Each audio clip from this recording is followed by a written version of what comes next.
आणि आज जहांगीर हॉस्पिटल पुणे यांनी फेसबुक लाईव्ह या सोशल माध्यमातून या सोशल मीडियावरून जे जनजागरण अभियान सुरू केलं आहे त्याचं आजचं जे चर्चासत्र आहे त्याच्यामध्ये मी आपल्या सर्वांचं मनपूर्वक स्वागत करतो. सर्वप्रथम मी माझी स्वतःची ओळख करून देतो. मी आहे डॉक्टर प्रदीप शर्मा.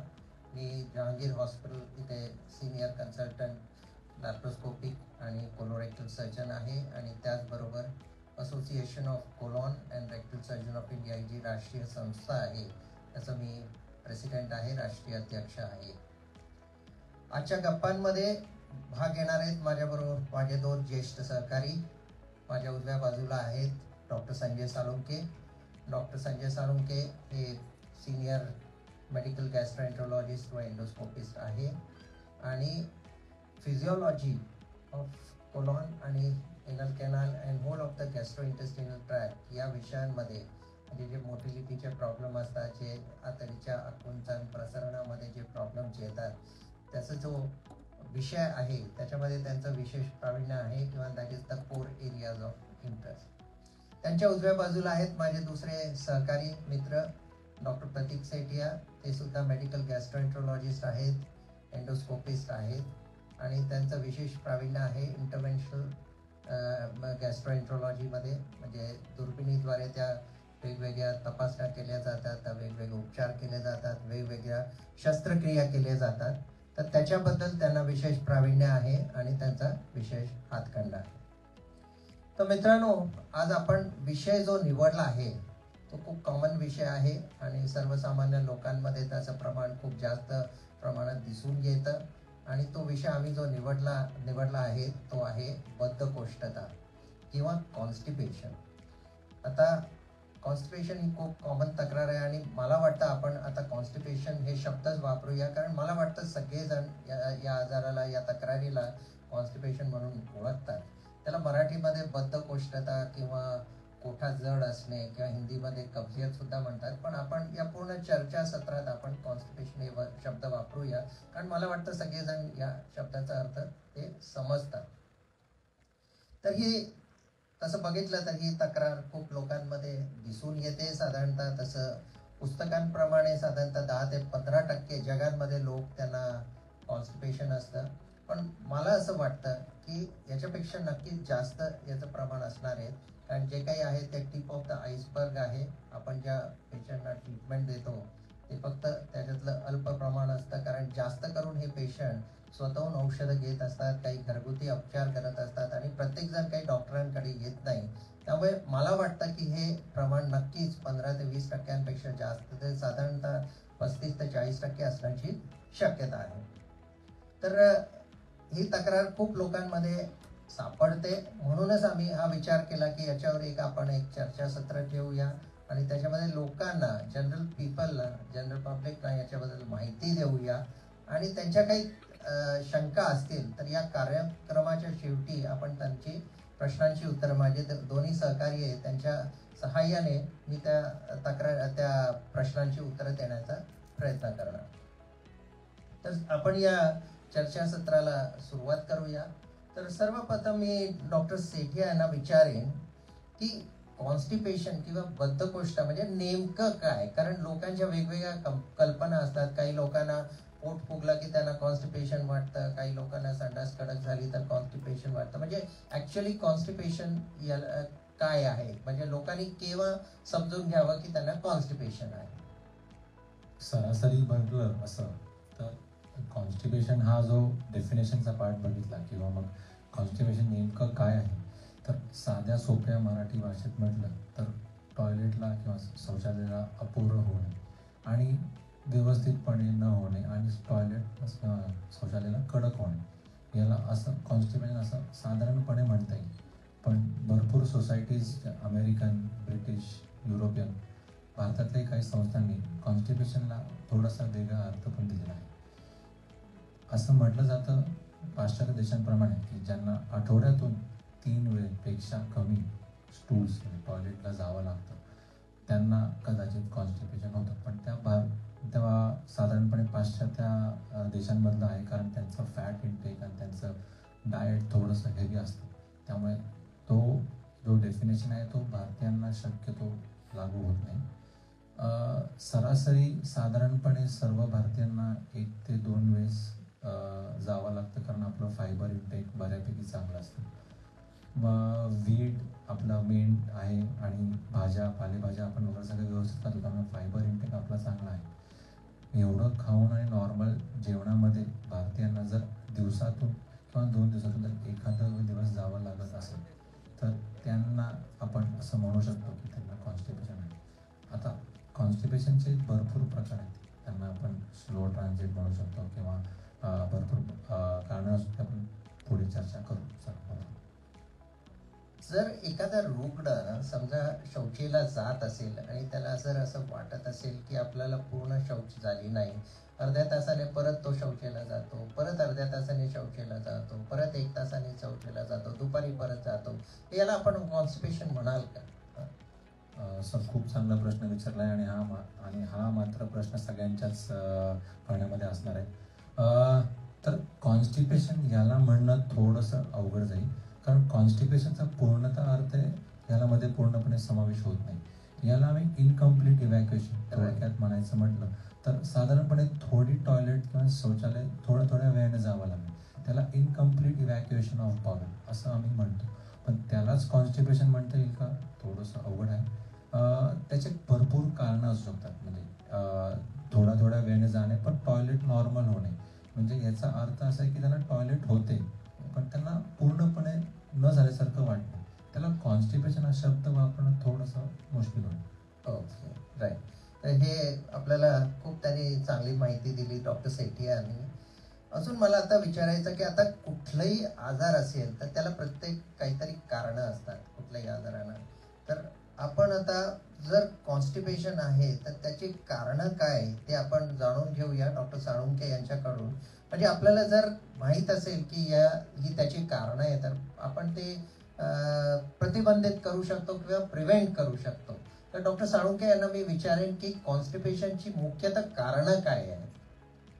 कॉन्स्टिपेशन अशा लोकांना होऊ शकतं, म्हणजे त्यांना त्याचं कारण आजारात मोडू शकेल किंवा ते सवय बदलल्यामुळे सुद्धा कॉन्स्टिपेशनची लक्षणं येऊ शकतील. उदाहरणार्थ, मुलांच्या शाळेची वेळ बदलली, मॉर्निंग स्कूल सुरू झाली किंवा एखाद्या माणसाला शिफ्ट बदलली, तर शिफ्ट बदलल्यामुळे त्याच्या आतडीची सवय बदलून जाते आणि त्याला वेळेवर संडासाला होत नाही, मग त्याला पण आपण कॉन्स्टिपेशन म्हणू शकतो. जेवणात बदल झाला, प्रवास घडला किंवा रात्रपाळी आली, हे सामान्य कारणं आहेत ज्याच्यामध्ये आपल्या आतडीची सवय थोड्या प्रमाणामध्ये ती बदलू शकते. हे सोडून काही अजून कारणं असतात, म्हणजे नवीन काही आजार आपल्याला झाले, एखाद्याचं वजन अचानक वाढलं, थायरॉइडचा आजार झाला, नवीन डायबिटीसचं डिटेक्शन झालं किंवा बाकी काही मेटाबॉलिक डिझिजेस म्हणजे ब्लड प्रेशरचं निदान झालं, कुठलाही आजार नवीन जर उत्पन्न झाला तर आपल्याला आतडीची सवय बदलू शकते, ते पण कॉन्स्टिपेशन आहे. कुठलीही औषधं आपण घेत असू, त्या औषधांचा सुद्धा आतडीवर परिणाम होत असू शकतो आणि औषधांनी पण आपल्या आतडीची सवय बदलू शकते, हेही आपण लक्षात ठेवायला पाहिजे. कारण आजचं आपलं आयुष्य खूप धगधकीचं झालेलं आहे. बऱ्याच लोकांना काही कोमॉर्बिडिटीज असतात, म्हणजे काही अजून आजार असतात, ब्लड प्रेशर, हार्ट प्रॉब्लेम यासारखी, आणि बरीचशी ब्लड प्रेशरची काही औषधं असतात, ते मसल रिलॅक्संट असतात, ते काय मला वाटतं स्नायूचं त्याचं रिलॅक्शन होतं आणि तो इफेक्ट आपल्याला आतडीच्या स्नायूवर पण दिसून येतं आणि त्यामुळे कॉन्स्टिपेशन होतो. बऱ्याच वेळा 2-3 गोळ्या एकत्र आल्या तरी सुद्धा हे बदल घडतोय. तर ते फक्त डॉक्टरांनी ते ओळखलं तर मग आपल्याला ते पिकअप होऊन जातं, काय नाही तर एकामागे एक गोळ्या फक्त वाढत जातात. आणि डॉक्टर साळुंखे, आपण मला एक सांगितलं की ते दिवस पाळी रात्रपाळी, काही लोकांचं रात्रपाळी असते, मग काही दिवस पाळी असतं, वेळा बदलतात, याच्याबद्दल काही सांगू शकाल का? म्हणजे कारण याचं कोरिलेशन टॉयलेट ट्रेनिंगशी आहे, राईट. तर याच्याबद्दल अजून काही माहिती देऊ शकाल का? देवानी जेव्हा आपलं शरीर घडवलं, आणि हे आपल्याला प्राण्यांमध्ये सुद्धा दिसेल की आपल्याला जेव्हा जाग येते तेव्हा आपल्याला नैसर्गिक कळ येते, ज्याच्यासाठी मग आपण जाऊन मोशन पास करतो. प्राण्यांना सुद्धा आपल्या घरी जर कुत्रा असेल तर तुम्हाला त्याला बाहेर सोडावं लागतं सकाळी जाग आल्याबरोबर. दुसरी गोष्ट म्हणजे आपण जेवलो की आपल्याला आतडी म्हणजे वरून अन्न आलं तर खाली जे काही मल जमलेला आहे तो इव्हॅक्युएट करण्याची एक संधी निर्माण होते. तर त्यामुळे जेवल्या जेवल्या पण आपल्याला कळ येण्याची शक्यता असते. ह्या 2 नैसर्गिक गोष्टी आहेत. आता ह्या नैसर्गिक गोष्टी बदलल्या आणि आपल्या दिनचर्या बदलल्यामुळे या जर गोष्टी बदलल्या तर मग त्याच्यावरती विपरीत परिणाम होतो. आणि जी रोजची सवय आहे ती बदलली तर त्यामुळे मग ते आपल्या शरीराचं घड्याळ विस्कळीत झाल्यामुळे कॉन्स्टिपेशन होतं. म्हणजे एक बायोलॉजिकल क्लॉक असतं आपल्या शरीराचं आणि नेमकं म्हणजे एखादा व्यक्तीचं समजा टॉयलेटची हॅबिट समजा सकाळी 8 वाजता असेल तर 8 वाजता त्याचं आतडीचं आकुंचन प्रसरण हे सुरू होतं आणि त्यावेळेला शौचेला जाणं हे खूप महत्वाचं असतं. तर हे खूप महत्वाचा संदेश त्यांनी दिला आहे की टॉयलेट ट्रेनिंग हे खूप महत्वाचं असतं आणि आपण त्या वेळा पाळायला पाहिजे. आपण जर त्या वेळा नाही पाळल्या तर मग ते आतमध्ये शौच ती वाढून जाते, आतमध्ये खडा निर्माण होतो आणि कॉन्स्टिपेशनचा त्रास होतो. बऱ्याच वेळा अशा घरांमध्ये जिथे एक टॉयलेट आहे आणि राहणारे लोक 7-8 असतील, आपल्याला जर टॉयलेटला प्रेशर आलं पण आपल्याला जाण्याची संधी मिळाली नाही, 15 मिनिटं निघून गेली तर मग ते प्रेशर निघून जातं आणि त्यामुळे मग जे काही आपल्याला ती संधी आलेली असते ती नंतर जाऊन काही आपण ती पुन्हा आणू शकत नाही. तर you have to respond to that reflex. तर that is a part of toilet training. आणि डॉक्टर साळुंखे मला एक सांगा की कॉन्स्टिपेशन हे आजार आहे का तक्रार आहे? ही कॉन्स्टिपेशन हे निश्चितच तक्रार आहे. म्हणजे दिस इज अ सिम्पटम आणि this symptom can be a part of lifestyle or this symptom can be a part of a disease. म्हणजे तुम्हाला नवीन काही आजार होत असू शकेल त्यामुळे कॉन्स्टिपेशन हे पहिलं लक्षण दिसून येतं किंवा तुमचं लाईफस्टाईल बदलल्यामुळे हे कॉन्स्टिपेशन येऊ शकतं. राईट. सर हे महत्वाचं अजून त्यांनी एक आपल्याला संदेश दिलेला आहे की कॉन्स्टिपेशन हे काही आजार नाहीये, ही एक तक्रार आहे आणि ही तक्रार बऱ्याच आजारामध्ये आपल्याला सापडू शकते. It can be diverticulosis, it can be obstructed defecation syndrome, अशी बरीच कारणं असतात त्याला. ही सगळी कारणं आपल्याला असं नमूद करणं अवघड आहे आता, पण हे एक तक्रार आहे त्यामुळे ते तक्रारी म्हणून आपण त्याच्याकडे बघायला पाहिजे. हा एक आजार नाही आहे. अजून काही डॉक्टर साळुंखे काही असे रेड सिग्नल्स असतात की काही वॉर्निंग साईन्स असतात, म्हणजे ते जर आपल्याला रुग्णांमध्ये सापडले किंवा दिसून आले तर आपण काही त्याच्या जास्त त्यांच्याकडे लक्ष द्यायला पाहिजे किंवा इन्व्हेस्टिगेशन करायला पाहिजे, जास्त त्या केसेस मध्ये खोलमध्ये जाऊन आपण माहिती घ्यायला पाहिजे. तुम्ही काही त्या रेड सिग्नल्स बद्दल काही माहिती देऊ शकाल का? आपल्याला आतडीची सवय आत्ता बदलली आणि याबरोबर आपल्याला पोटात दुखलं किंवा भूक कमी झाली किंवा वजन कमी झालं, शौचामध्ये तुम्हाला रक्त दिसायला लागलं किंवा पोटामध्ये हात लावल्यावरती कुठेतरी एक काहीतरी गोळा हाताला लागतोय, नवीन काहीतरी लक्षण तुम्हाला जर दिसायला लागलं आणि तुम्हाला थकवा किंवा अशी काही लक्षणं जर जाणवायला लागली तर these are red flag signs. याच्यासाठी आपल्याला तपासणी करून घेतलेली बरी. हे सर्वसामान्य कॉन्स्टिपेशन नसावं असं समजून तुम्ही डॉक्टरांकडे लगेच जा. आणि या तपासण्या लवकरात लवकर करायला पाहिजे आणि कम्प्लीट सेट ऑफ इन्व्हेस्टिगेशन करणं खूपच आवश्यक आहे. आणि मला तर शौचामध्ये रक्त जाणं, वेट लॉस होणं, वजन कमी होणं, म्हणजे काही कारण नसताना किंवा डायटिंग न करता वजन कमी होणं, हे जे आहे हे सगळे रेड सिग्नल्स आहेत आणि these are to be taken seriously. यांच्याकडे आपण सिरियसली बघायला पाहिजे आणि इन्व्हेस्टिगेशन करून घ्यायला पाहिजे. मी आता डॉक्टर सेठियांना विचारणार की आपण म्हणतो की पाणी घ्यायचं, म्हणजे पाण्याची कमतरता किंवा पाणी कमी प्याल्याने कॉन्स्टिपेशन होतो, तर साधारणतः एका व्यक्तीने दिवसभरात किती पाणी घ्यायला पाहिजे, त्याचं काही क्वांटिटी आहे का? सर खूप चांगला प्रश्न विचारलाय आणि हा सगळ्यांच्या मनातच हा प्रश्न असणार की मी फक्त पाणी भरपूर पितो तरी मला कॉन्स्टिपेशन होतं, असं का? तर एक 2 गोष्टी मी सगळ्यांना सांगतो की तुम्ही स्पेस आउट करा तुमच्या पाण्याच्या इंटेकमध्ये, ते खूप गरजेचं आहे. एका वेळेला 1 लिटर पाणी पिऊन मध्ये 6 तास मी काहीच पाणी पिणार नाही, हे चुकीचं आहे, पहिली गोष्ट. दुसरी गोष्ट, जेवण केल्यानंतर थोडंसं तरी पाणी प्या. बऱ्याच जणांचं काही मिथ असतं की मी पाणी प्यायचं नसतं जेवण केलं की, किंवा नाही ते पाणी गच्च होतं बऱ्याचदा. So you should have some amount of water, not an adequate intake, but at least so that the lubrication of the proper सगळं होतं ते. आणि thirdly, before going to sleep, have a glass of water. That is more important because at night you're going to fasting for about 7 to 8 hours. But 200 to 250 ml of water before going to sleep 1 glass is an adequate intake. So approximately तसं म्हटलं तर water intake सीझन्सप्रमाणे थोडंसं बदलायचं. एक ऋतूप्रमाणे थोडंसं एक जून जुलै नंतर आपल्याला एक 2.5 litres water more than sufficient एक ॲव्हरेज व्यक्तीला. आणि साधारण समर्समध्ये 3 ते 3.5 लिटर पाणी द्यावं लागतं, कारण इनसेन्सिबल लॉस ऑफ वॉटर म्हणतो आम्ही, की त्यांनी घामाणी होतं बऱ्याचदा, कारण तो ॲटमॉस्फिअर थोडासा ह्युमिड असतो. बरेच जे कोस्टल लाईनचे शहर असतात, मुंबई किंवा मग पूर्ण जिकडे म्हणजे they are near to sea, they will require more water because they are going to sweat more. So that is what the Mumbaikars and the coastal people need to think about. The water intake for y'all will be slightly higher than the routine population. Right.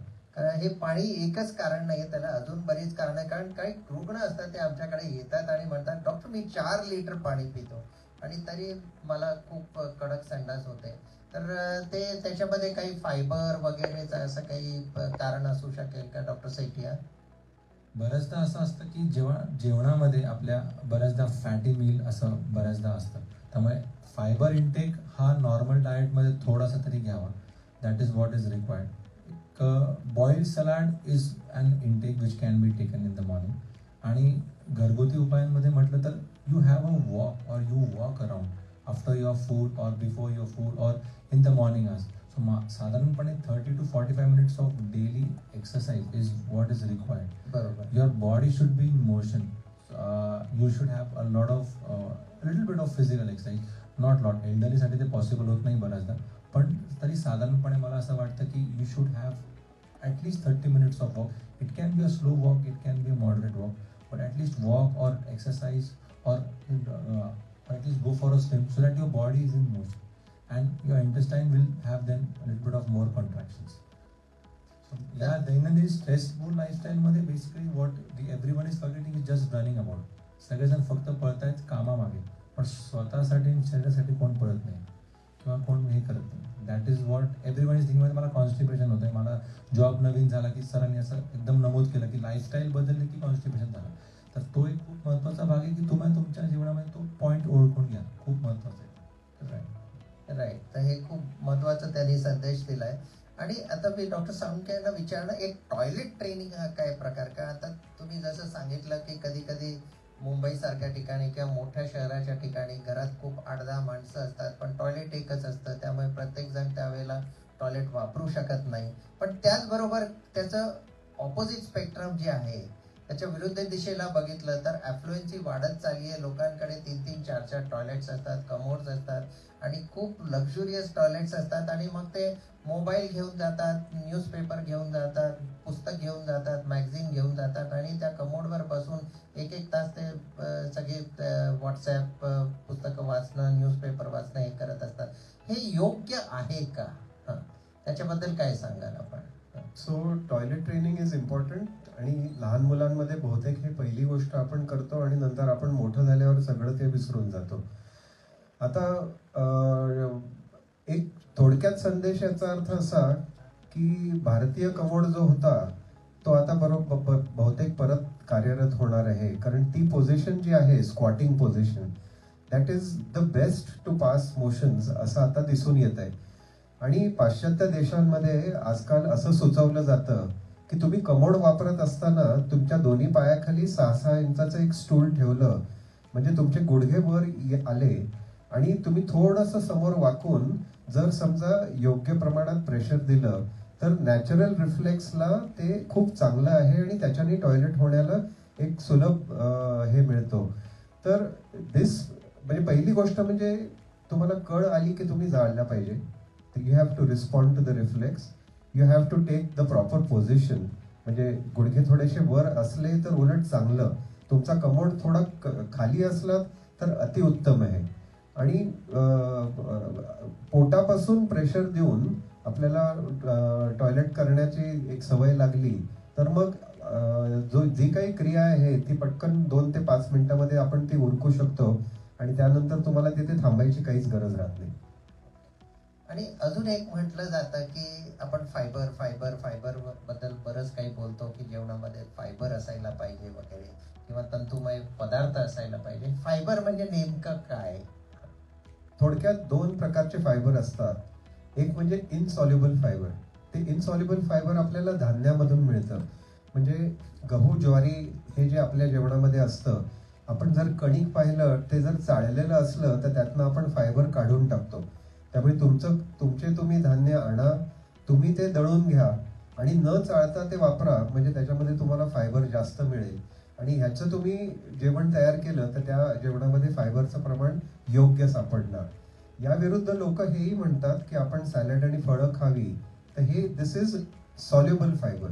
तर soluble fibre मधनं आपल्याला मल प्रमाण जर जास्त पाहिजे असेल तर लिटरली एक क्वार्टर प्लेट भरून तुम्ही जर सॅलड खात असाल तर त्याच्यामध्ये फायबरसाठी तुम्ही पूर्णपणे तो वाटा मिळवला. पण इनसॉल्युबल फायबर अगदी 2 कोर तुम्ही चपाती वाढवली तरी इनसॉल्युबल फायबर बऱ्यापैकी वाढतं. तर साधारणतः एका व्यक्तीने दिवसभरात किती फायबर घ्यायला पाहिजे अंदाजे? You should have about 30 to 40 grams of fiber, but then this is something जे डायटिशियन तुमचं डाएट ऐकून त्याच्यातनं ते फायबर तुम्ही किती खाल्लंय हे ते त्याच्यातनं माहिती काढू शकतात. तर हा महत्वाचा संदेश आहे. साधारणतः नॉर्मल व्यक्तीने एक साधारणतः 30 ग्रॅम फायबर हे आपल्या डाएटमध्ये इन्क्लूड करायला पाहिजे. आणि हे फायबर वेगवेगळ्या स्वरूपात असू शकतं. हे it can be a whole wheat chapati, म्हणजे पूर्ण अख्ख्या गव्हाची चपाती, किंवा ब्राऊन ब्रेड असू शकतं. हे नॅचरल सॅलडच्या रूपात असू शकतं, फ्रूट्सच्या रूपात असू शकतं.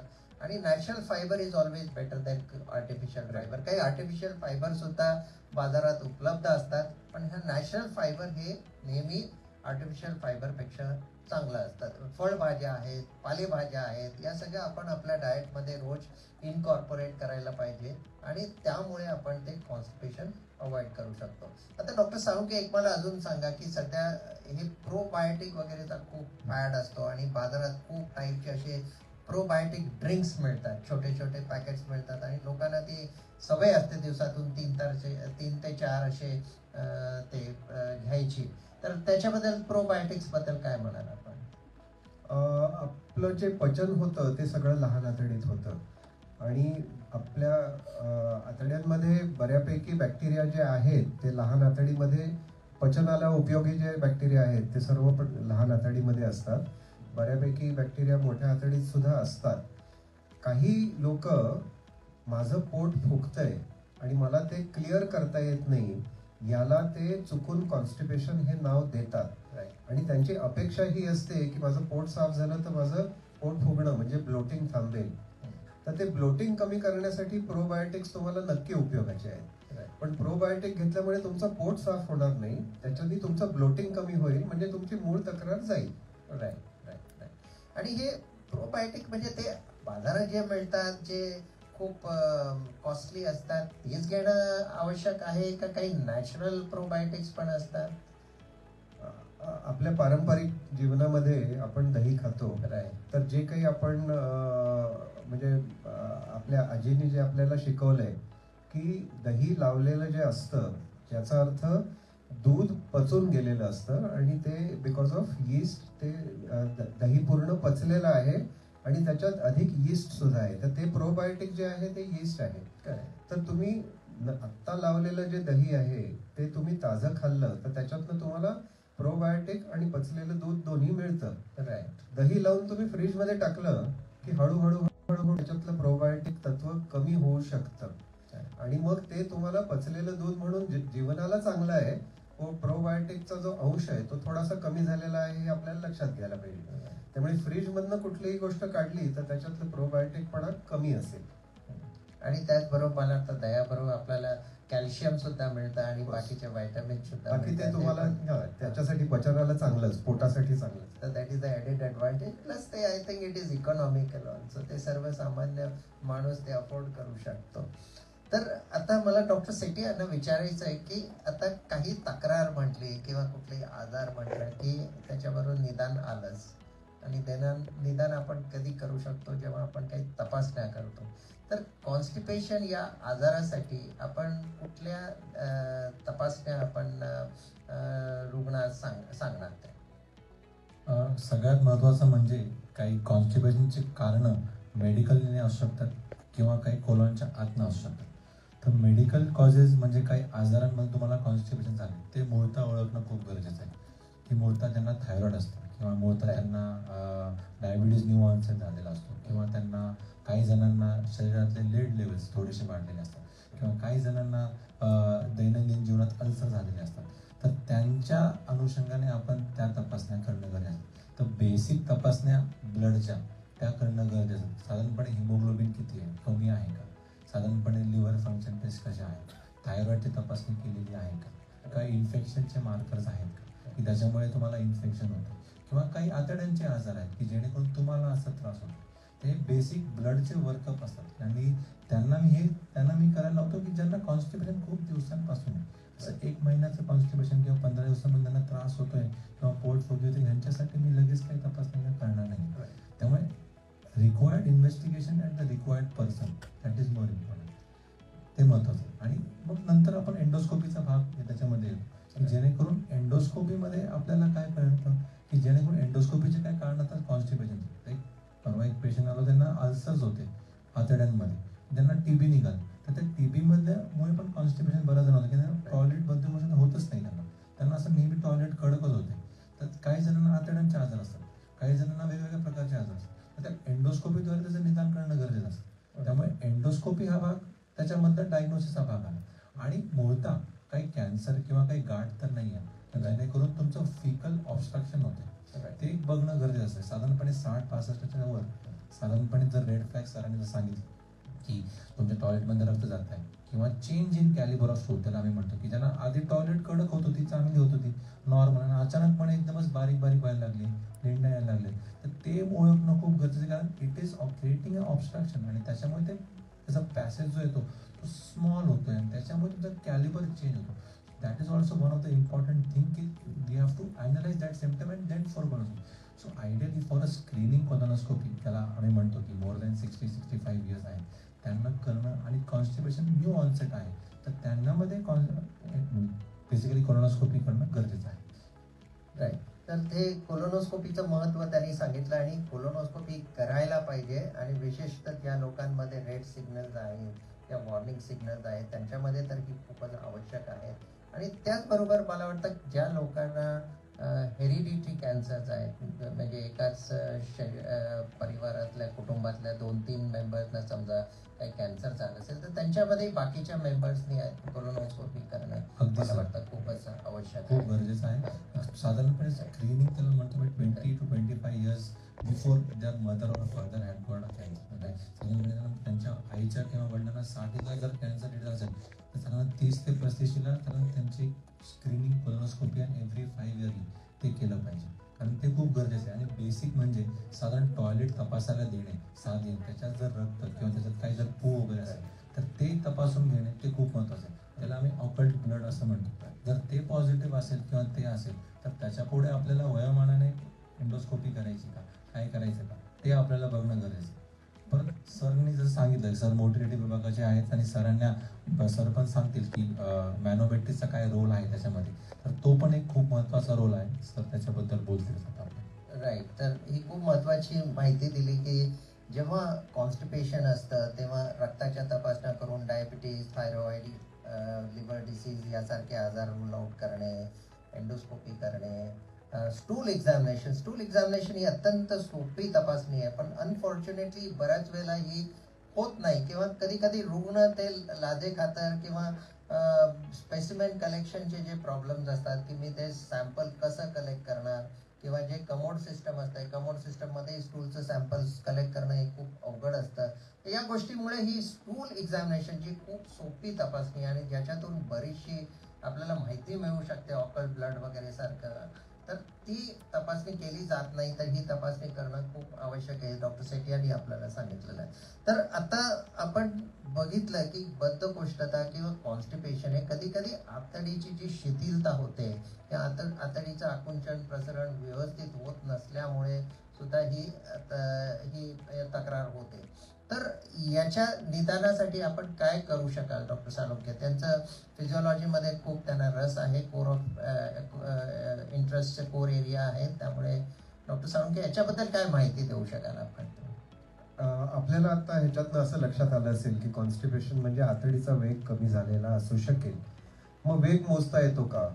तर वेग मोजण्याची जी टिपिकल किंवा स्टँडर्ड पद्धत जी आहे that is a nuclear scan. म्हणजे ते बटाट्याचा किस करून जेवणामध्ये मिक्स करून तुमच्या जेवणाबरोबर ते दिलं आणि मग ते न्यूक्लिअर ट्रॅकर जो आहे तो आपण दिवसातनं एकदा येऊन तो ट्रॅक करून कुठे पोहोचला हे शोधत आपण आतडीची स्पीड त्याचं निदान करू शकतो.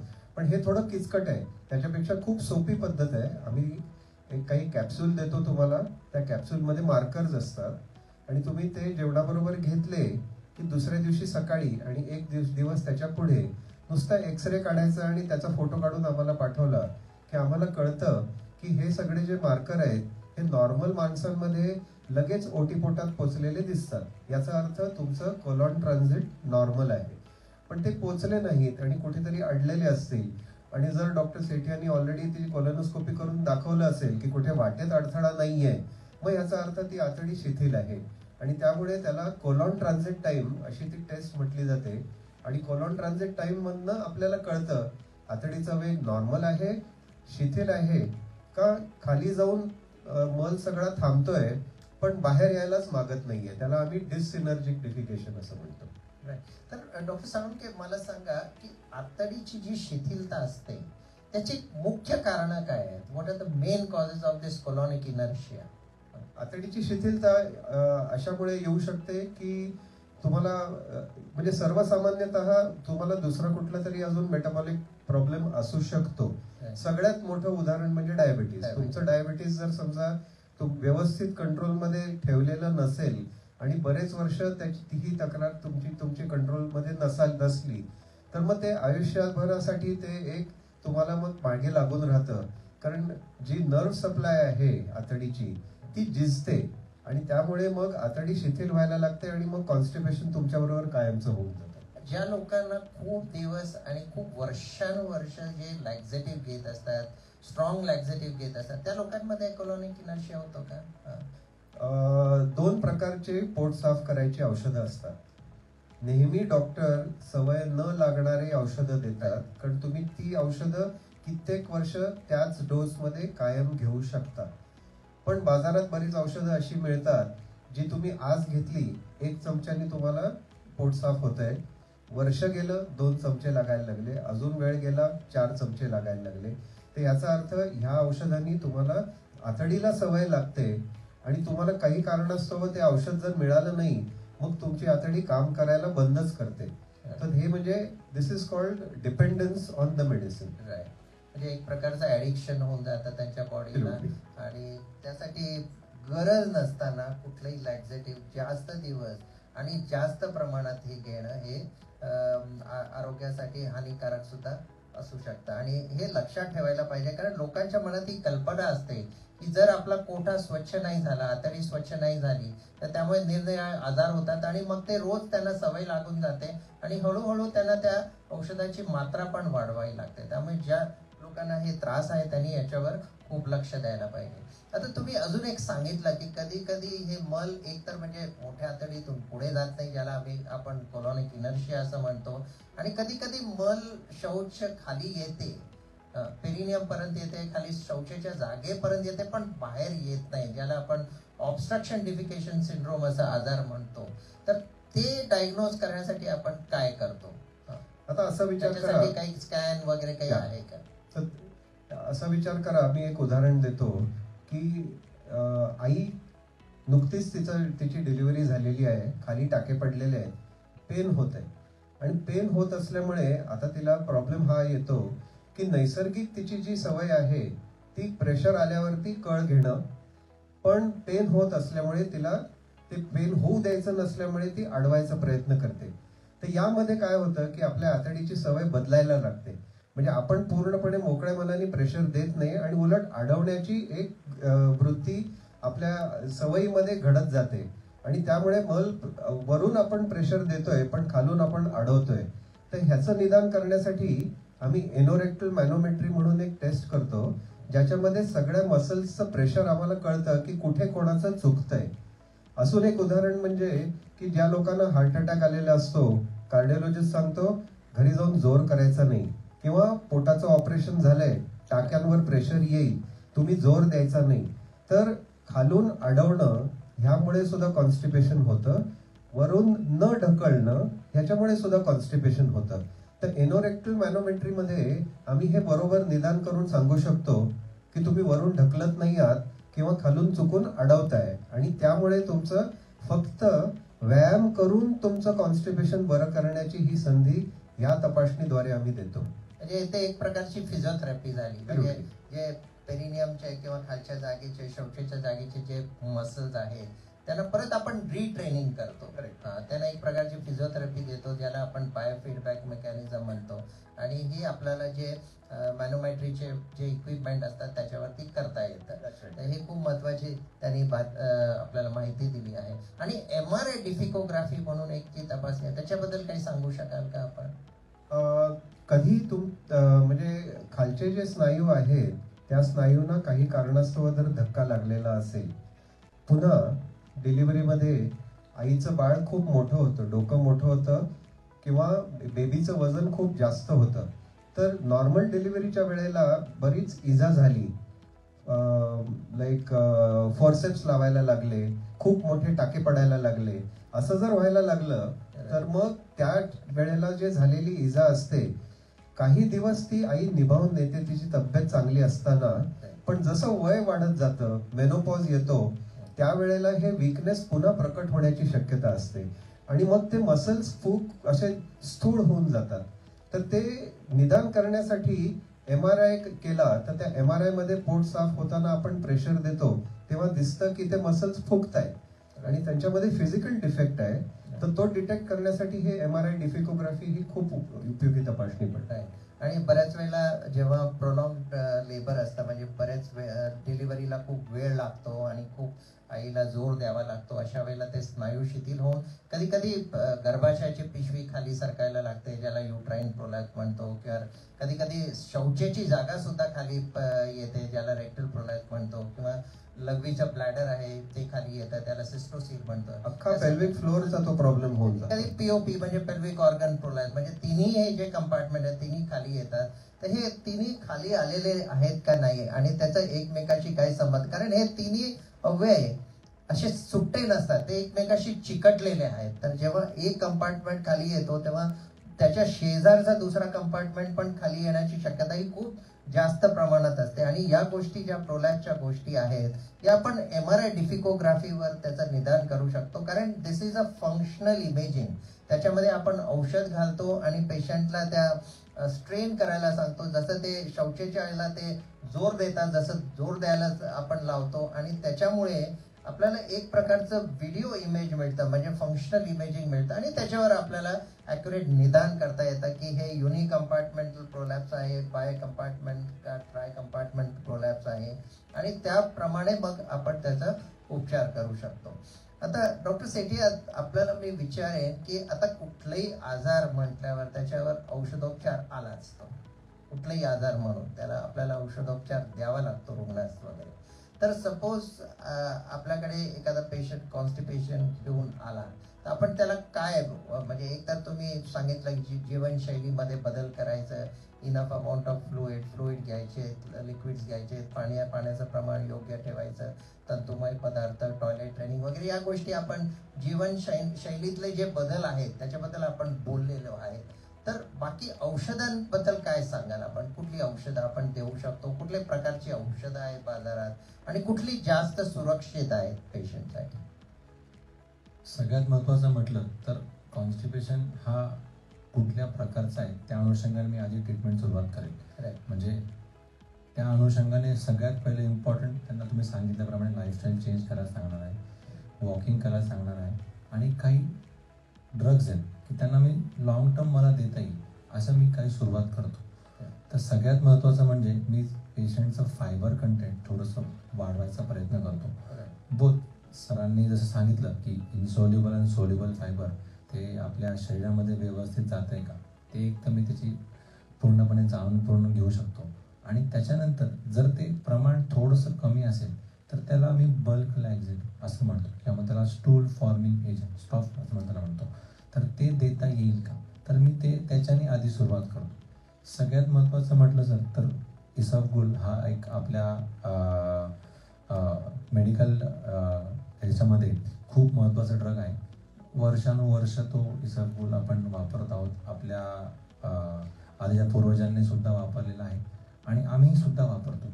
काही जण इसबगोल बरोबर काही औषधं मिक्स करून पण देतो आम्ही, की जेणेकरून स्टूल्स जे आपले टॉयलेट ते सॉफ्ट व्हावं आणि स्मूथ व्हावं. तर त्यासाठी आम्ही तुम्हाला स्टूल सॉफ्टनेस काही आपण देऊ शकतो. आणि बऱ्याचदा ह्या देवल्याने बऱ्याचदा एक 70 to 80% कॉन्स्टिपेशनमध्ये रिलीफ मिळतो. पण आता सरांनी जसं सांगितलं की कोलॉनिक इनर्शिया, की ज्यांना आता टॉयलेट बल्क फॉर्मिंग होतच नाही, की ज्यांना तुम्ही फायबर जरी वाढवला तर in fact it worsens the problem, अशा पण काही कॉन्स्टिपेशनचे प्रकार असतात. So identifying what kind of constipation is. आणि काही जणांना तर स्टिम्युलंट म्हणजे थोडंसं एक for a short period of time stimulant laxative पण लागतं. का? कारण त्यांची आतडी शीतल झालेली असते, त्यांच्या आतडीला जोरच नसतो. तर मुळतः बऱ्याचदा बल्क लॅक्झेटिव्ह देऊन किंवा सॉफ्टनर देऊन त्यांना तो त्रास जास्त वाढतो. तर मग अशा प्रकारच्या लोकांना काही वेगळ्या प्रकारची औषधं सुद्धा द्यावे लागतात. काही गोळ्यांच्या माध्यमातून आहेत, काही टॅबलेटच्या माध्यमातून सुद्धा आहेत. आता बरेच जण मला विचारतात, नाही सर मला ते आयुष्यभर घ्यावं लागेल, मला तर आता हे कॉन्स्टिपेशनसाठी त्याला आता तुम्ही मला सवयच लावून ठेवली. तर सवय लावण्यापेक्षा तुमच्या कॉन्स्टिपेशनचा काय प्रॉब्लेम आहे तो निदान केलेला आहे. Right. That is more important. कॉन्स्टिपेशनसाठी जर तुम्हाला होतच असेल तर त्यासाठी काही गोळ्या किंवा पावडर घेणं भाग पडला तरी चालेल, पण तुमचं लाईफस्टाईल चांगलं असलं पाहिजे त्यासाठी. काही जण म्हणतात की नाही मला डायबिटीज आहे, डायबिटीज मला आयुष्यभर गोळ्या घ्याव्या लागतात. पण it is creating your life much healthier. It is making your life comfortable. That is what I look at. After diagnosing की कॉन्स्टिपेशनचं कारण काय आणि कॉज काय, आणि जरी मला त्यांना काही गोळ्या द्याव्या लागल्या काही दिवसांसाठी काही वर्षांसाठी, तर I am okay with it. Because the problem is we are knowing what is the cause for your constipation. We are knowing what we are dealing. Most importantly की बऱ्याच जण ती सवय लागण्यापेक्षा त्याचं तुमचं लाईफ कम्फर्टेबल आहे का नाही ते मला बघणं जास्त गरजेचं आहे. आणि काही गोळ्यांनी साईड इफेक्ट होतात, काही गोळ्यांनी साईड इफेक्ट होत नाही, तर ते चेंज करून आलटून पालटून द्यावे लागतात. सगळ्याच गोळ्या एकदम तुम्ही देऊ शकत नाही, किंवा एकच गोळी तुम्ही तुमच्या एकच पावडर तुम्ही 6 महिने वर्षभर देऊ शकत नाही. We have to change medicines intermittently so that you don't even get the side effects of those medicine. So that is more important. Visiting physician is more important for your constipation because of to manage complications of the medicine what we usually get. Right. And rather than preparing and getting into some facts of preparation which is not very helpful and which is helpful for short term, and you might not know what are the constipation and Right. what is the cause for it. So that is what is all about, diagnosing it and treating in a long term basis. Right.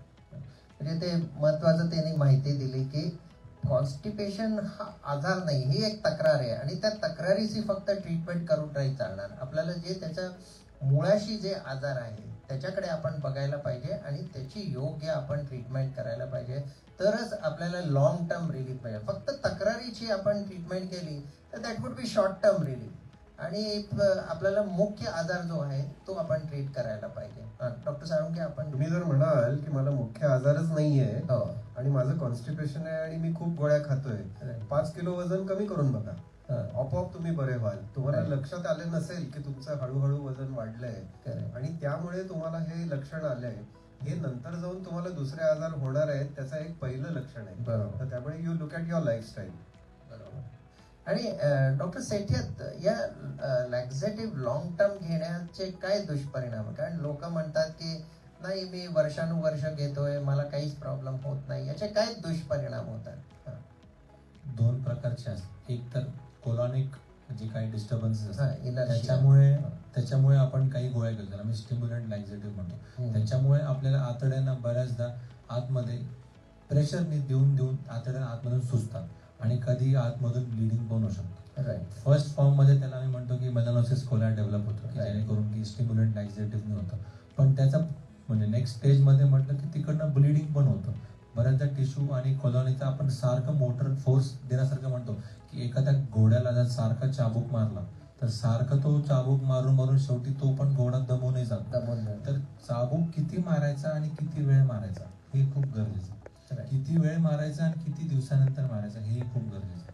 त्यामुळे काही गोळ्यांना आलटून पलटून गोळ्या घेणे हे खूप गरजेचं असतं. दुसरी गोष्ट, काही लॅक्झेटिव्ह असतात की त्यांना इलेक्ट्रोलाइट्स म्हणजे साधारणपणे आपल्या शरीरात धातू असतात, त्यांचं वर खाली उलटून होत असतं. तर त्यांचं प्रॉपर डायग्नोसिस करणं गरजेचं असतं की त्या अनुषंगाने आपल्याला काही धातू शरीरातले कमी झालेले आहेत का, की जेणेकरून आपल्याला त्या लॅक्झेटिव्हमुळे काही जणांना ॲल्युमिनियम, मॅग्नेशियम, काही जणांना कॅल्शियम अशा धातूंची कधी वाढ होते कधी कमी होते. तर ते वेळेच्या वेळ तपासण्या करणं गरजेचं असतं. आता तुम्ही म्हणाल की सारखं तर मला एक साधं कॉन्स्टिपेशन आहे, तक्रार आहे, तरी मला एवढं सगळं का करायला लावताय. Sir, I will like to tell you की कॉन्स्टिपेशन एक तक्रार आहे, पण it is more important that your life becomes very uncomfortable. It is not a disease as sir is always told, it's a symptom, but it can be a manifestation of disease. त्यामुळे त्याला proper वेने manage करणं खूप गरजेचं असतं. Side इफेक्ट्सला manage करणं गरजेचं असतं. काही वेळेला we have to stop some medicine, काही वेळेला we have to give some supplements so that you don't have a problem. So managing it is very important. Thirdly and lastly, काही जणांना काही गोळ्यांनी अनियमित म्हणजे ॲनाफिलॅक्सिस किंवा रॅश वगैरे येते, काही जणांना बाकीचे सिस्टमिक प्रॉब्लेम्स होतात. तर त्यांना मॅनेज करणं, त्यांना पेशंटला एज्युकेट करणं खूप गरजेचं आहे. So I always tell my patients की I am going to give you few certain side effects so that if you feel की तुम्हाला असं काही होत आहे, you please come back and report to me. That is more important. काही major side effect असतात तर त्यांना रेअरमध्ये मी कधीच सांगत नाही, पण काही कॉमन सिम्पटम्स असतात की त्यांनी कधी कधी तुम्हाला डोकं दुखू शकतं, काही लॅक्झेटिव्हनी, काही लॅक्झेटिव्हनी तुम्हाला पोटामध्ये कळ मारू शकते खूपच. तर if it is happening regularly then we need to change because that sometimes is an erratic behavior of that medicine for you. So we need to change that. So timely follow-up is also important for your when a doctor actually calls you, and timely education of your diagnosis की तुम्हाला हा problem आहे, तुम्हाला हे त्रास आहे, ह्या गोळ्या घ्याव्या लागणार आहे, आणि तुम्हाला त्या अनुषंगाने तुम्हाला मी काय एज्युकेट करेल ते तुम्हाला थोडंसं लक्षात येणं गरजेचं आहे. काही वेळेस मी लिहून देईल, काही वेळेस तुम्हाला वोकली सांगेल, but you should educate yourself. That is more important. तर हे लोकांनी लक्षात घ्यायला पाहिजे की कुठलंही औषध जास्त प्रमाणात आणि जास्त दिवस घेणं हे सुरक्षित नसतं, त्याचे साईड इफेक्ट्स होतात. आणि विशेषतः काही लोकांना सवय असते एरंडेल तेल घेण्याची. तर एरंडेल तेलमुळे एक प्रकारचं आतडीमध्ये कोटिंग निर्माण होतं, ते त्यांनी लक्षात घ्यायला पाहिजे, कारण शेवटी ते एक प्रकारचं मिनरल ऑइल आहे आणि ऑइलचं एक छोट्या आतडीमध्ये कोटिंग निर्माण होतं, आणि हे कोटिंग आल्यास जे आपल्या अन्नातले जे व्हायटॅमिन्स आणि मिनरल्स असतात त्याचं शोषण होऊ शकत नाही, आणि हे जास्त दिवस घेतल्या त्या पेशंटना थोडेसे व्हायटॅमिन डेफिशियन्सीज, मिनरल डेफिशियन्सीज या आपल्याला दिसून येतात. त्यामुळे कुठलंही औषध हे जास्त दिवस आणि वेळेच्या बाहेर घेणं हे चांगलं नाही. ही चांगली माहिती दिली आहे. आणि शेवटी आपण असं बघूया की आता बद्धकोष्ठामध्ये आपण सगळं काही निदान केलंय, औषधं दिलीत, आणि तरी पेशंटला काही फरक पडत नाही, तर अशा वेळेला शस्त्रक्रियेचा काही उपयोग आहे का? तर मी सर्जन असल्यामुळे मी त्याच्याबद्दल थोडीशी माहिती देतो की हो, शस्त्रक्रियेचा उपयोग असतो, पण तो अत्यंत अल्प असतो. म्हणजे जास्त करून कॉन्स्टिपेशनला आपण मेडिकल मॅनेजमेंटच करतो. सर्जिकल मॅनेजमेंट हा खूप कमी प्रमाणात आणि खूप अल्प प्रमाणात लोकांना लागू शकते. आणि विशेषतः कुठल्या पेशंटमध्ये शस्त्रक्रियेची गरज पडू शकते, ज्या पेशंटना कोलॉनिक इनर्शिया आहे आणि आपण त्यांची कोलॉनिक ट्रान्झिट स्टडी किंवा सिटी स्कॅन, न्यूक्लिअर स्कॅन करून आपण लोकेट केलंय की त्यांच्या उजवा भाग किंवा डावा भागाची मोठी आतडी ही शिथिल झालेली आहे, तर आणि ते औषधाला रिस्पॉन्ड देत नाही, तर अशा वेळेला आपण तेवढा भाग, तो दोषी भाग आहे, तो आजारी भाग आहे, तो शिथिल भाग आहे, तो तेवढा आपण काढू शकतो, ज्याला आपण सेगमेंटल कोलेक्टॉमी म्हणतो, आणि या पेशंटला त्याचा फायदा होऊ शकतो. त्याच प्रकारे एक जो सेगमेंट आपण बघितला की ज्यांना ऑब्स्ट्रक्शन डिफिकेशन सिंड्रोम असतो, म्हणजे शौच खालीपर्यंत येते, संडासच्या जागेपर्यंत येते, पण संडासच्या जागेतून बाहेर येत नाही, ज्याला आपण पेरिनियल ब्लॉकेज म्हणतो. या लोकांना ओडीएस किंवा ऑब्स्ट्रक्शन डिफिकेशन सिंड्रोम असतो. या लोकांमध्ये आपण MRI डिफिकोग्राफी करतो, आणि या डिफिकोग्राफीमध्ये वेगवेगळे जे स्ट्रक्चरल चेंजेस असतात, जे रचनात्मक बदल झालेले असतात पेरिनियम मध्ये, ते आपल्याला कळून येतात. काही विशेषतः काही स्त्रियांना सिस्टोसिल असतं, म्हणजे लघवीची जागा खाली सरकत असते. काहींना युट्राईन प्रोलॅप्स असतो, म्हणजे गर्भाशयाची पिशवी खाली आलेली असते. काही लोकांना रेक्टोसिल असतो, म्हणजे शौचेच्या किंवा रेक्टमचा काही भाग वजायनामध्ये शिफ्ट होतो किंवा वजायनामध्ये फुगतो, आणि जेव्हा ते शौच करतात तेव्हा ती शौच सगळी बाहेर येण्याच्या ऐवजी त्या रेक्टोसिलच्या ज्या पाऊच मध्ये जात असते, आणि त्यामुळे त्यांना कॉन्स्टिपेशन होतो. तर हे सगळे जे आजार असतात आपण MRI डिफिकोग्राफीवर बऱ्याच ॲक्युरेटली आपण डायग्नोज करू शकतो, मॅनोमेट्रीवर पण डायग्नोज करू शकतो. आणि या पेशंटमध्ये आपण जेव्हा शस्त्रक्रिया करतो त्यांना त्यांच्या कॉन्स्टिपेशनमध्ये बराचसा फरक पडू शकतो. फॉर एक्झाम्पल रेक्टोसिल आपण रिपेअर करू शकतो, प्रोलॅप्स आपण रिपेअर करू शकतो, सिस्टोसिल आपण रिपेअर करू शकतो. रेक्टल प्रोलॅप जे आहे, संडासची जागा बाहेर येण्याचं जे आहे ते आपण रिपेअर करू शकतो, आणि या शस्त्रक्रियेमुळे पेशंटला फायदा होऊ शकतो. अजून एक आहे की ज्याच्यामध्ये त्या स्नायूचं आकुंचन प्रसरण व्यवस्थित होत नाही, जे आपल्याला मॅनोमेट्रीवर कळतं, ज्याला आपण एनिस्मस म्हणतो किंवा प्युबोरेक्टालिस सिंड्रोम म्हणतो. कारण तिकडचे जे आपले शौच कंट्रोल करणारे जे स्नायू आहेत, त्याचं जेव्हा आपण शौचेला जातो तेव्हा त्याचं प्रसरण व्हायला पाहिजे, रिलॅक्सेशन व्हायला पाहिजे, तरच ते मल खाली येऊ शकतं किंवा स्टूल्स बाहेर येऊ शकतात. पण काही पेशंटमध्ये ते मसल्स रिलॅक्स होत नाही, तर त्या पेशंटमध्ये आपण बोटॉक्स नावाचं एक इंजेक्शन असतं, जे साधारणतः हे फिल्म स्टार त्यांच्या चेहऱ्यातले जे रिंकल्स असतात ते दाबण्यासाठी ते घेत असतात. तर हे बोटॉक्सचं इंजेक्शन आपण त्या मसल्समध्ये देऊ शकतो, आणि त्याचा पेशंटला फायदा होऊ शकतो. तर मला वाटतं की आपण बरीचशी या आजाराबद्दल मी आणि माझ्या सहकाऱ्यांकडून मी माहिती घेतलेली आहे, आणि बरीचशी माहिती आपल्याला, महत्त्वाची माहिती आपण दिलेली आहे. जस्ट इन अ नटशेल, म्हणजे एक कॅप्सूलमध्ये एक मी तुम्हाला सांगेन की पहिली गोष्ट म्हणजे की हे एक जीवनशैलीचा प्रॉब्लेम आहे. This is a lifestyle problem. It is a symptom. ही एक तक्रार आहे, ही काही आजार नाही आहे.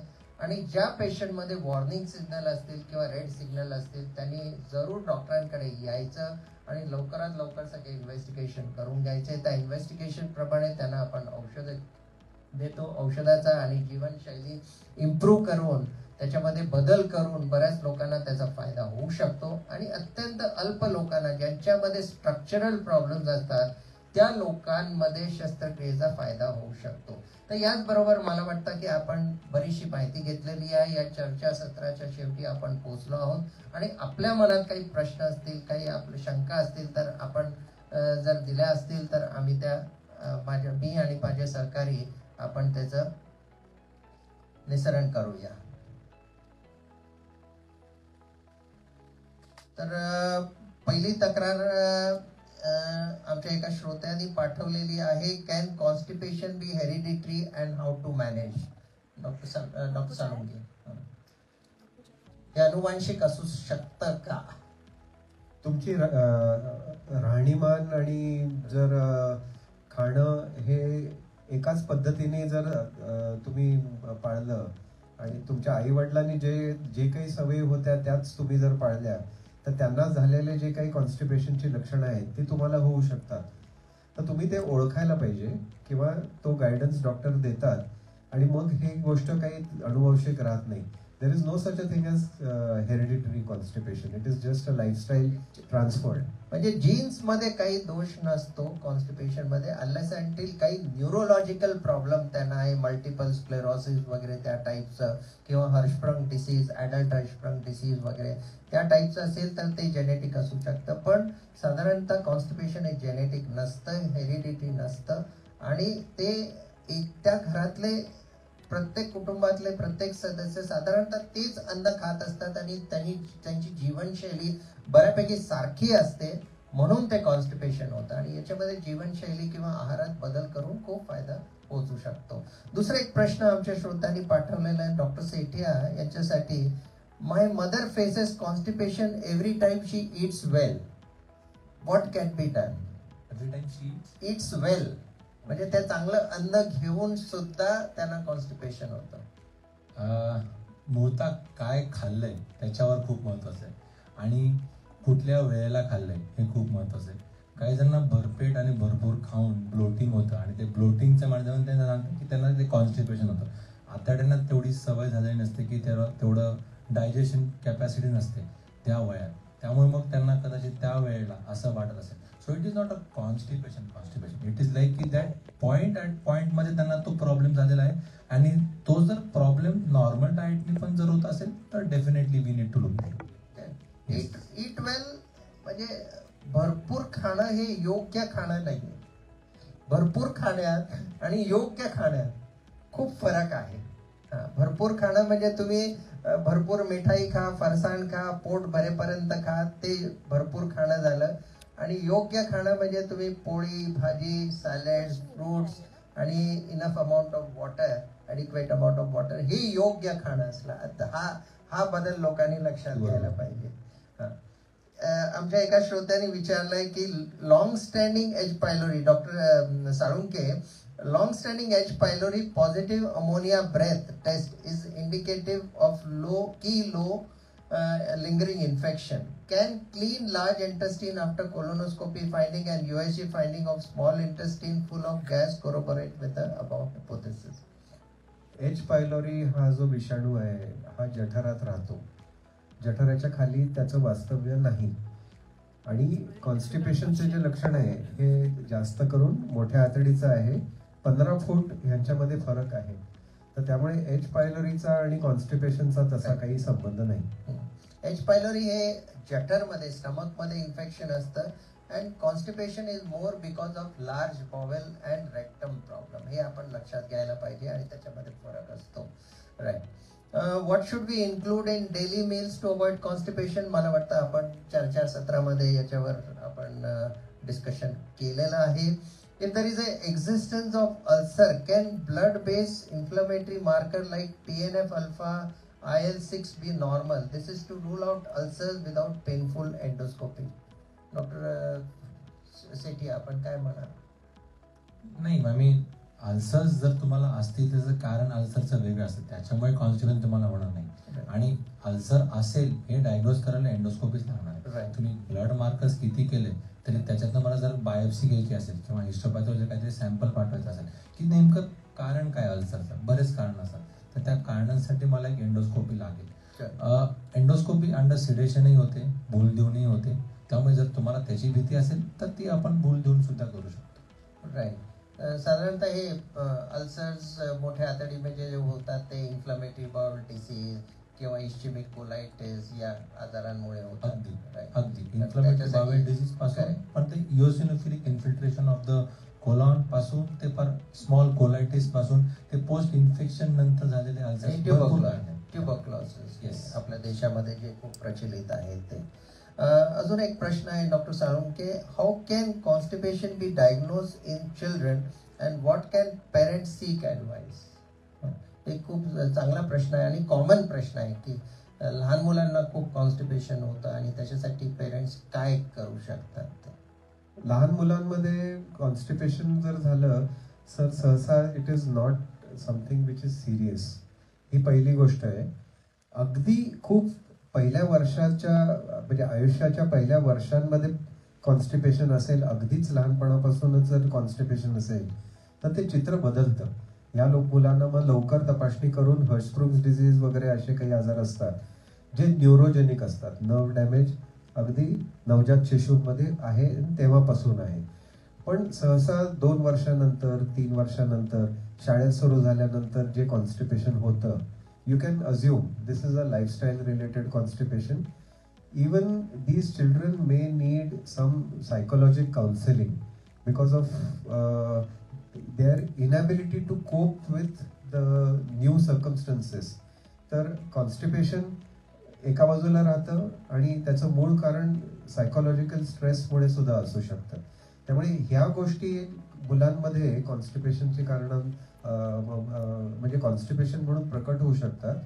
अगदी काही मुलांना दुधाची ॲलर्जी असते, तर दुधाची ॲलर्जी वगैरे अशी काही जर लक्षणं असली किंवा गव्हाची ॲलर्जी असली तर त्या मुलांना मग आजाराचं रूप आहे हे कॉन्स्टिपेशन समजून डॉक्टर त्याचं निदान करून देतात. मग मला वाटतं लहान मुलांमध्ये डाएट इज मोस्ट इम्पॉर्टंट, कारण जेव्हा बाळ खूप लहान असतं आणि आपल्याकडे काही फॅमिलीजमध्ये पद्धत असते की त्या लहान बाळाला सुद्धा ते खूप दिवसापर्यंत दुधावरच ठेवत असतात, आईच्या किंवा वरच्या दुधावर ठेवत असतात. त्यामुळे त्या बाळाला फायबर मिळत नाही आणि हळूहळू त्याची आतडी जेव्हा त्याची वाढ होते त्याला फायबरची गरज असते. साधारणतः आपण 6 महिन्यानंतर मुलाला जे विनिंग म्हणतो आपण, म्हणजे ब्रेस्ट मिल्क पासून टॉप मिल्क पासून आपण त्या पूर्ण आहाराकडे जेव्हा बाळाला नेतो, जे काही साधारणतः 1 वर्षाचा, 2 वर्षाचा, 2.5 वर्षाचा कालावधी असतो, हे जर विनिंग व्यवस्थित नाही झालं तर मला वाटतं त्या बाळांना खूप कॉन्स्टिपेशन होतं आणि त्यांना स्पेशली फिशरचे प्रमाण खूप होतात. म्हणजे संडास कडक होऊन संडासच्या जागी जखम होणे वगैरे हे प्रकार खूप होतात. तर पेरेंट्सने, आई वडिलांनी हे लक्षात घ्यायला पाहिजे की साधारणतः बाळ जेव्हा मोठं होत जाईल तर त्या लहान मुलांचे जे स्पेशलिस्ट असतात त्यांचा सल्ला घेऊन त्यांच्या आहारामध्ये योग्य ते बदल करायला पाहिजे. कारण हे त्यांना फक्त दुधावरच ठेवलं तर जशी त्यांची वाढ होते, त्यांच्या शरीराला ते जे आवश्यक घटक असतात ते त्यांच्या शरीराला मिळत नाही आणि मग हे कॉन्स्टिपेशनचे प्रकार होतात. आता शेवटचा एक प्रश्न आहे डॉक्टर सेठिया, मला कॉन्स्टिपेशन आहे पण लिव्हरचा प्रॉब्लेम पण आहे आणि मला फक्त स्टूल्स मी औषधं घेतली तरच होतात, त्याशिवाय होत नाही. लिव्हर सिरोसिस आहे का लिव्हर फॅटी आहे का लिव्हरचा काय प्रॉब्लेम आहे ते एकदा निदान करणं गरजेचं आहे. Most important. Second important thing is constipation होतोय तर ते कॉन्स्टिपेशनचं कारण वेगळं असू शकतं आणि लिव्हरचं को एक्झिस्टिंग प्रॉब्लेम वेगळं असू शकतं, ते निदान करणं गरजेचं आहे. Third most important thing is या क्वेश्चनमध्ये की कॉन्स्टिपेशन आणि लिव्हरचा आजार बरोबर होऊ शकतो, नाही असं नाही. त्याला आम्ही म्हणतो की ट्रान्सलोकेशन ऑफ बॅक्टेरिया होतात नॅफल्डमध्ये किंवा नॅशमध्ये आणि सिरोसिसमध्ये, पण तेच नेमकं कारण आहे का कॉन्स्टिपेशन? आणि कॉन्स्टिपेशन मूळतः आहे तर ते कुठल्या प्रकारचं आहे ते एकदा निदान करणं गरजेचं आहे आणि त्या अनुषंगाने मग आपण तुमची ट्रीटमेंट करू. जर दोघांच्या दुतीने तुम्हाला जर असेल तर असं काही नाही की ज्यांना लिव्हरचा आजार असतो की त्यांना कॉन्स्टिपेशन असतंच, अशातला भाग नाही की जेव्हा कॉन्स्टिपेशन जर असेल मला तर मला लिव्हरला काही त्रास असू शकतो का, अशातलं काही भाग नाही. वाईस वर्सा नाही. Both problems can be independent problems, both can be tackled. पण एक प्रॉब्लेम दुसऱ्या प्रॉब्लेमनी होऊ शकतो का? होऊ शकतो, पण चान्सेस खूप कमी आहेत. दोघांचं निदान करणं गरजेचं, ते कुठल्या एक्सटेंटपर्यंत आहे, कुठल्या लिमिटपर्यंत आहे आणि त्याप्रमाणे ट्रीटमेंट करतात. कारण मलाही वाटतं हा थोडासा गुंतागुंतीचा किंवा अपूर्ण प्रश्न आहे असं म्हणू शकतो आपण. कारण liver problem can be anything. It can be NASH, it can be NAFLD और रेंजिंग फ्रॉम दुसऱ्या स्पेक्ट्रम पर्यंत it can be a frank liver cirrhosis. आणि याच्यामध्ये साधारणतः जर आहार पण तुमचा ॲडिक्वेट नसेल, लिव्हर प्रॉब्लेममुळे तुमचं जेवणामध्ये फायबर नसतील किंवा तुमच्या शरीरामध्ये पाणी भरलेलं असेल, असायटिस असेल त्याच्यामुळे, तर वेगवेगळी कारणं आहेत. तर हे आपण काय या चर्चासत्रात आपण त्याचं एक असं स्पष्ट उत्तर आपण देऊ शकत नाही. याच्यासाठी तुम्हाला तज्ज्ञ डॉक्टरांना दाखवावं लागेल. लिव्हरचा काय प्रॉब्लेम आहे त्याचाही त्या आजाराचं ट्रीटमेंट करावी लागेल आणि त्याचबरोबर त्याच्या अनुषंगाने जे काही कॉन्स्टिपेशन आहे त्याची आपल्याला ट्रीटमेंट करावी लागेल. तर मला वाटतं आपण सगळ्या प्रश्नांची उत्तरं दिलेली आहेत आणि हे चर्चासत्र आपण इथे थांबवतो. आपण आमच्याबरोबर सामील झाला त्याच्याबद्दल मी आणि माझे सहकारी आमच्याकडून मनपूर्वक आपले आभार.